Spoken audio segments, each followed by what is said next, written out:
toujours en opposition ou monter. Du coup, je vais le faire dans la carrière. D'autres jours, je vais le sentir plus tendu. Donc là, je vais l'arrêter, je vais le poser au milieu de la carrière et on va réfléchir un peu tous les deux. Ça permet, on va dire, d'avoir un travail avec des bases beaucoup plus apaisées. Et maintenant, on travaille vraiment ensemble, pas l'un contre l'autre. Et ça a l'air de lui convenir. Quand je le préparais, il tournait dans son box. Ah ouais? Ouais. Et si on pouvait faire ça, la pesée va être travaillée.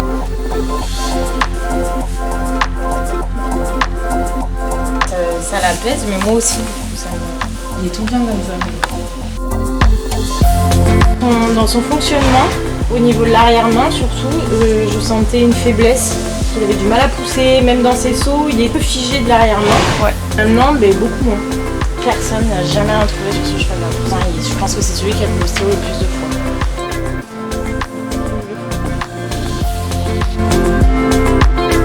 Pareil sur les chevaux, à vouloir en permanence prendre le dessus. Ouais. Tu sais, tempérament très entier quoi. Tu le mettais à côté d'une jument, c'était... Je fais le beau quoi. Ça a duré un petit moment, on ne pouvait pas le mettre avec d'autres juments à côté. Alors que maintenant, qu'il est beaucoup plus sociable quoi. J'avais un jour où c'était nickel et puis alors j'avais le lendemain c'était une catastrophe, j'étais là mon Dieu. Il y a eu des périodes où je le venais mais il me chopait les mollets et tout. On était tout le temps en permanence en train d'essayer de chipper et non.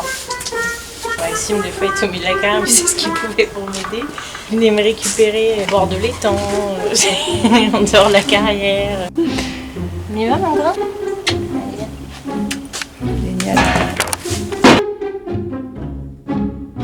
Ah, le monteur c'était très compliqué. Au début déjà je pouvais monter que dans le rang ou dans la carrière. Il restait jamais arrêté. Une fois que j'étais dessus, il faisait que bouger tout le temps. Moi il fallait limite que je me jette dessus pour...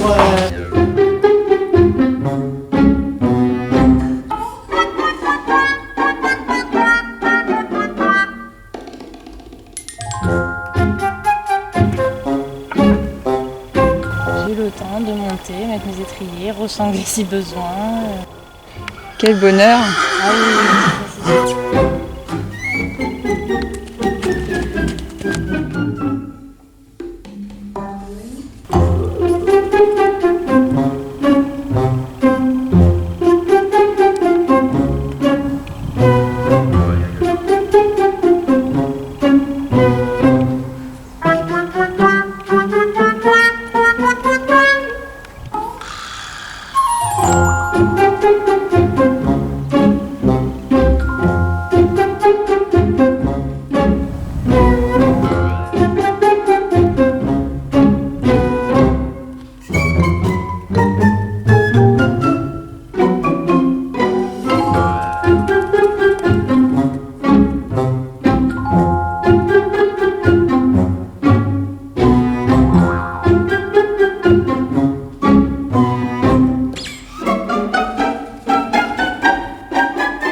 Avant, tu vois, j'étais tout le temps justement en train de réagir.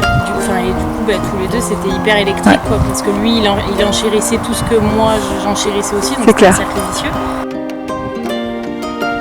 J'ai appris à aucune réaction, me poser. Des fois, j'ai besoin d'un énorme soupir parce qu'il me...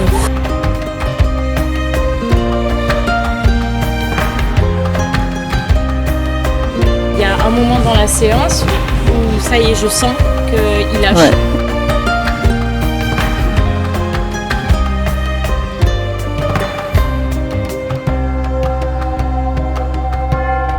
Pareil au galop, je sens quand est-ce que je peux commencer vraiment le travail.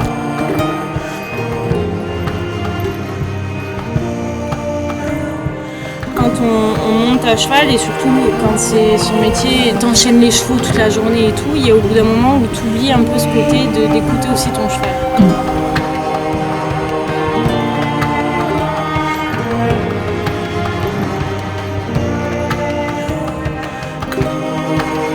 Travail là et lui surtout ce cheval là aussi me me rappelle à chaque fois de C'est clair. prendre le temps et d'écouter mon cheval. Il apprend à observer mais en restant posé, quoi. Ça me sert énormément sur les autres jeunes chevaux que j'ai à travailler, qui sont peut-être moins, on va dire, compliqués, mais qui en ont autant besoin que lui, quoi. Moi, je peux très bien arriver, il a pas travaillé pendant 3 jours, bon, ben, je monte dessus. Je sais que ça va être peut-être un peu plus compliqué que les 2 jours, et je vais pouvoir quand même aller au bout de ma séance, mais c'était très très très compliqué. C'est une énorme victoire avec lui.